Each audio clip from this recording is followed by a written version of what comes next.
Maybe the most interesting term I've heard when studying luxury real estate is this idea of a shadow market. What is the FSBO, or for sale by owner market? Is it actually popular?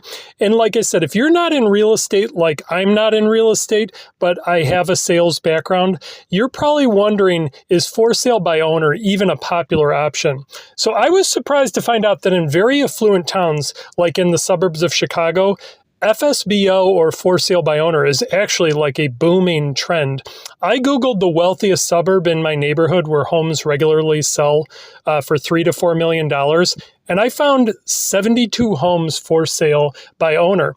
So you might be under the impression that if you Google like an MLS listing, that it's probably easier to find public information on MLS than it is on for sale by owner.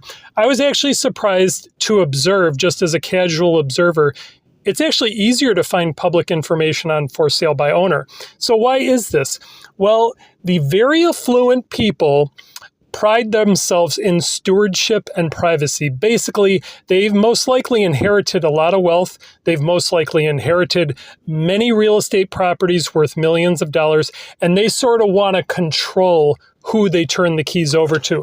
Now, like I said, once you sell a home, to my understanding, like what happened to my parents, is they sold their house to someone who said they were going to remodel it and preserve the historic nature of the home. And then 6 months later, they said, sorry, we're tearing it down. So I think there is a limit to how much you can control once you sell. But in my understanding is the very affluent luxury real estate market, and this is actually a global trend, prides themselves on transferring properties to like-minded people who have a similar affluent taste who also value privacy. Now, like I said, you can't prove any of this stuff because that's the whole purpose of having an LLC, selling things under an LLC, using the 1031 exchange, step up in basis, all these different tax advantages and privacy measures. When you're like, well, how do you prove that? Well, you can't really prove it. So here's sort of a backwards way you can prove it.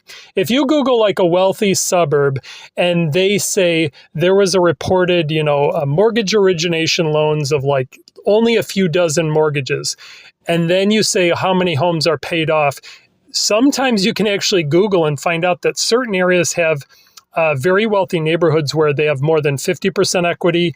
And so some wealthy neighborhoods, it's estimated that 65% come from wealth transfer, wealth inheritance. So the luxury real estate market isn't this small little show-off market. It's actually a gigantic private market, meaning there is so much global wealth right now that it would be very surprising